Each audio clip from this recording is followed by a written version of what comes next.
Hey guys, what is going on? In this video, I will be doing my top 15 picks in this year's NBA 2020 draft. At number 1, I have the Golden State Warriors taking Anthony Edwards out of Georgia. A lot of people had James Wiseman slated at number 1 for the longest time just based off of team needs. I think in the long run, Golden State does need that center, but I think they could easily trade for a center at this point. Anthony Edwards, to me, is the best player in the draft when I think of, his ceiling. His lateral quickness is amazing. I think he could be a great lockdown defender. The only question for me has been his consistency with his shot. He only shot 29% from 3 this year, but I do think Golden State is not going to rush him into the starting lineup at all. You have Klay Thompson and Steph Curry who can teach him the ways of becoming a great offensive player. But I do think Anthony Edwards can be a great defender as well. His defensive game and his decision making is still a work in progress, but I do think this guy can be a star scoring guard in the NBA. I have Anthony Edwards going number 1 to the Golden State Warriors. At number 2, it's a no-brainer for me when I think again of team needs. The last 2 years, the Cleveland Cavaliers have drafted guards in Colin Sexton and Darius Garland. I think here they go with James Wiseman in Memphis. This guy is a physical specimen. He is a great center. He can, he's a great rim protector. He can score. He's got an incredible frame. He's got a 7'5" wingspan. He can extend to the 3, but he's an impact player, a great rim protector when he's locked in. But the only improvement for me is that he needs to know what his role is as an offensive player. I think right now he doesn't really know what his role would be. Is he more of a shooting center? Is he more of the typical DeAndre Ayton rim protecting center? He still doesn't really know, I think, what his potential ability could be. But he is foul prone as well. But I think as long as he improves his IQ in the paint, I think sky's the limit with James Wiseman. I think as well he will improve his three-point ability and his rebounding. And of course, his defensive impact has also been a question mark at this point.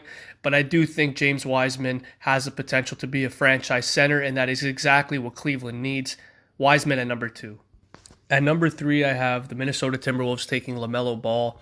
I think the reason being people having him at number 1, I think it's just because of how great of a ball handler he is.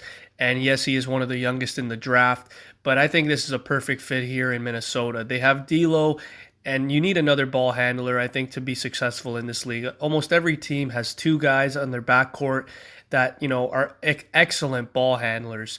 Like you have Rubio, Booker, McCollum, Lillard, you have Harden and Westbrook, and the list goes on and on. I think that's going to be the case here. You have LaMelo Ball and D'Lo, who will be the best, who will be the ball handlers of the future in Minnesota. And with his creativity, I think it'll make things a lot easier as well for Karl Anthony Towns. I think in the first year, we will see if LaMelo Ball gets drafted here, which I think he will at number 3, I could see Towns having a career year just based off of how great of a ball handler LaMelo Ball is. The only thing for me that is a question of concern is his scoring efficiency. I mean, he's only shot 25% from 3 this year.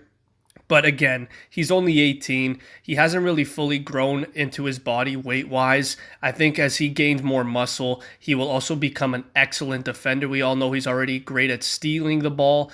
I think he will be a great fit for the Minnesota Timberwolves. I have LaMelo Ball at number 3. At number 4, I have Isaac Okoro going to the Atlanta Hawks. Just based off of offense, they don't need any more offensive guys, I think, in Atlanta. You have Trae Young, who's already one of the best offensive players. John Collins is a great offensive power forward. Clint Capella, a great double-double machine. He's a rim protector.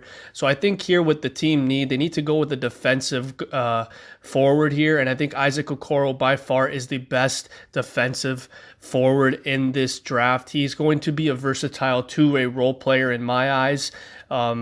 His offensive game is not the greatest, especially for me for him going 4th overall here. But for me, his basketball IQ, his pick and roll ability, his court vision, he even has great playmaking ability for a small forward. He can also play defense on the power forwards in the NBA. For me, he's already almost an elite defender. That's why I have him going 4th overall, because Atlanta simply needs a defensive role player, and that I think will put them over the hump. I have Isaac Okoro going 4th overall. With the 5th pick, I have the Detroit Pistons taking Deni Avdija out of Israel. He is the best international player in this draft. He's big enough to play power forward. He has the ball handling, creativity, and playmaking skill of a point guard. That's why a lot of people compare him to Luka Doncic. I know what you're thinking. Pump the brakes. He loves shooting pull-up three-pointers in transition. He brings mental toughness, competitiveness, and also swagger. That is I think Detroit needs an aggressive offensive player, and I think Deni Avdija at the 5th position is a perfect fit for the Detroit Pistons. Another thing with Deni Avdija is his big playmaking ability. I think he's a great playmaker. He can, again, it's becoming more of a positionless game. He can play small forward, power forward, point guard with his ability. I think this is a great benefit for Detroit. I don't see them passing up on Deni Avdija here at number 5. I have them taking him at 5. At number 6, I have the New York Knicks taking TYRESE Haliburton out of Iowa State. He has good size for a point guard at 6'5". He also has a 6'7" wingspan that should allow him to defend either guard position or point guard. He's also a fluid athlete who changes speeds with long strides. He's also a career 43% three-point shooter and a 78% free throw shooter at the college level. And I think this would easily help the Knicks finally find their point guard of the future. Yes, they have Ntilikina and Dennis Smith Jr., but those two guys have a lot of red flags. I don't think they're as complete as TYRESE Haliburton here. For me, I could see TYRESE Haliburton being a secondary ball handling 3-and-D guard, which is exactly what this team needs. They don't have a really consistent three-point shooter on the team. RJ Barrett is still very raw in that sense. He has a great mid-range game, but his three-point shooting is not the greatest. So I think TYRESE Haliburton here would be a perfect fit for the New York Knicks at number 6. At number 7, I have the Chicago Bulls taking Obi Toppin. I think this guy is absolutely deadly. He's got big hands. He runs the floor really hard. He's one of the most efficient transition finishers in college basketball. He's got a versatile offensive skill set. He can space the floor vertically. He could pop out to 3 with sound mechanics, and he could also score in the post. He also has a fairly sharp defensive instincts as well. When I look at his game, I think he's got that physicality to be an elite defensive player as well. He plays the passing lanes. And he's very comfortable protecting the rim as well for a power forward. I could easily see Obi Toppin being about like a run and jump big with stretch skills. I do think that now with Lauri Markkanen wanting to leave, I could easily see Obi Toppin. Maybe even if he gets drafted 7th, he can maybe even start next year for the Chicago Bulls. Either way, I think this guy has star ability. So I have Obi Toppin 7 to the Chicago Bulls. No doubt at number 8, I have the Charlotte Hornets taking Onyeka Okongwu. This guy is amazing defensively. He's a mobile center who finishes above the rim with ease all the time. I mean, he's also a really good defender. He's very versatile in that position as well. He's got outstanding shot blocking instincts. Yes, they do have Biyombo and Zeller, but they don't have an offensive ceiling of Onyeka here. He takes contested jumpers effectively. He's also an excellent interior player. He also shot 72% from the free throw line. He was also praised by his coaches. I think this is exactly the perfect fit for Charlotte. He can be a lob catching, shot blocking center. And I think this is a great fit, like I said, for Onyeka. Also, a lot of people don't really talk about his mid-range game. I think he has an overall soft touch in the mid-range, and I think he's also very confident in the mid-range. If Onyeka can get a three-point shot, this guy could easily be the sleeper of the draft. So I have Charlotte potentially getting a gem here at number 8. Number 9, I got the Wizards taking Killian Hayes from France, the second best international prospect in this draft. Again, he's got great size for a point guard. He's 6'5", he's got a strong frame. He also has the tools to defend either guard spot when fully motivated. For me, he's a really, really fluid athlete as well. He can overpower smaller guards. He's also a really good pick and roll player with a 3-level scoring potential, and he's a creative passer as well. A lot of people compare him to a Ricky Rubio, and I could easily see him, slowly transitioning into that, floor general like a John Wall. John Wall can easily help him ease his way into the NBA, and eventually I could see Killian Hayes being a big time contributor for the Washington Wizards as well. A guy like Killian Hayes could easily help a guy like Bradley Beal year after year become a better scorer with the pick and roll. So I have Killian Hayes going 9th to the Washington Wizards. For me at number 10, this is a no-brainer for Phoenix as they desperately need another floor general. Yes, they have Ricky Rubio, but he's already 30 years old. I think they need to take Cole Anthony here out of North Carolina. I think Cole Anthony and Devin Booker can be a scary, scary backcourt of the future in this league. He's aggressive. He's a very confident scorer who has been productive at virtually almost every stop in his career. He's impressed NBA scouts at the Nike Academy, competing in every session and going toe-to-toe with NBA players. Like I said, I think Cole Anthony, out of almost any prospect in this draft, he plays with a lot of confidence, and he can play off the ball, and he does have a lot of ability to shoot off the catch.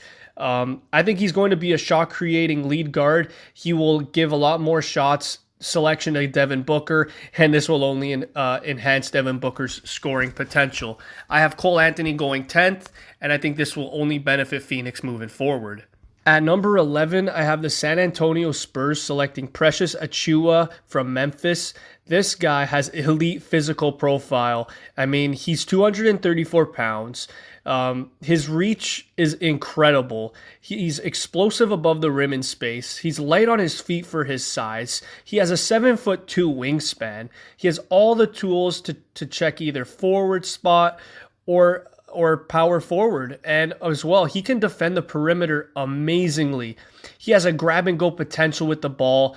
And I think this guy has shown glimpses of upside as a shooter. Sometimes he knocks down shots off the dribble, which is very hard to do. He is a poor free throw shooter, but he did make 32% of 3-point attempts at Memphis. For me, he has the potential to be a versatile defender, and I do think his offensive potential will progress as the years go on. I think he is a project offensively, but his defensive game is elite, and that is exactly what the Spurs need at the small forward, power forward position, as Rudy Gay is now 31, 32 years of age. I think this guy's a project and can also be a sleeper. I have the Spurs taking Precious at number 11. At number 12, I have the Sacramento Kings selecting RJ Hampton out of the NBL. I know they have De'Aaron Fox and Buddy Hield, but I think RJ Hampton, I don't think he has that ability to go right into his first year and make an impact right away. I think he will be more of a project and a wait and see, but he is an explosive athlete with nice size for a combo guard. He's also grown 3 inches over the past couple of years, kind of like Lamelo Ball. He puts pressure on the rim a lot. His fundamentals need a little bit of work, but he does have really quick feet, and he's almost fully engaged in almost every time going down on the offensive side.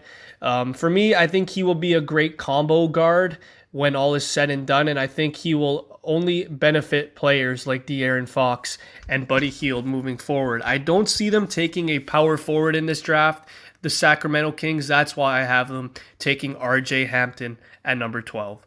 At number 13, I have the Portland Trail Blazers selecting Aaron Nesmith out of Vanderbilt at number 13, small forward.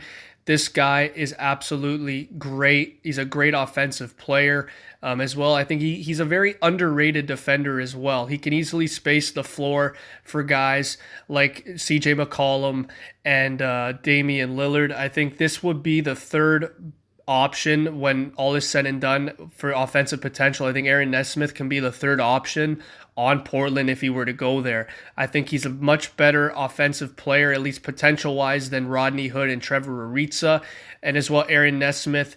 Even though his defensive game may be a little raw, I think he can bring a perfect fit to the Portland Trail Blazers at number 13. At number 14, I have the New Orleans Pelicans taking Tyrese Maxey out of Kentucky. The only reason why he's actually as low as I think is just based off of his physical attributes. He's a very undersized guard at 6'3". A lot of people have him as a shooting guard. He does have a 6'8" wingspan though, but yeah, he is only 6'3". He's very undersized at his position, but I think he will actually be a very successful defender in this league. He's a very physical player. He uses his strong frame. He is 200 pounds. He does also have a very high defensive IQ for his size. For me, the only question mark with him is his offensive consistency. He only shot around 29%, but a lot of people are saying that was a fluke. So I guess with Tyrese Maxey, it's more of a wait-and-see approach. A lot of people actually had him in the top 10. Me personally, I did as well. The only question mark is his offensive consistency, but I could easily see Tyrese Maxey helping out guys like Lonzo Ball, and he could maybe be the shooting guard of the future as Jrue Holiday does get older. I could easily see Tyrese Maxey being a versatile two-way combo guard, and he will easily help out guys like Zion and Brandon Ingram for the future. And at number 15, to end this video, I have the Orlando Magic taking Jaden McDaniels out of Washington. He has an interesting blend of size, length, and agility for his size. He's 6'10". He can play above the rim, and he could also play in space with ease, which is pretty damn good. His defensive upside for me is pretty good as well this year. He averaged 1.0 steals and 1.6 blocks per 40 minutes. I think as he gets older, he will only get better defensively, but he is a very versatile player. He also made 34% of his threes at Washington, which is pretty damn solid. He's not afraid to pull up the three-point shot. I do think his footwork is amazing as well. For me, the only improvement is his body. He's a very thin player for his size. But again, a lot of players in this draft like LaMelo Ball and others, they'll only grow into their bodies. And I think Jaden McDaniels could also be even a lottery pick when everything is put together. He's also not the most consistent shooter. But for me, I think Orlando here, if they draft him, they will get an excellent two-way forward, kind of like an Aaron Gordon. So with me, that's not a loss in itself. So with that being said, that is my top 15 players I am anticipating going in this NBA draft. Make sure that you leave your NBA mock draft below, at least maybe the top 10. And just remember, guys, that this is just my opinions. Please don't bash me in the comments, and just make sure to like, comment, and subscribe for more of these videos. Thank you so much. Cheers.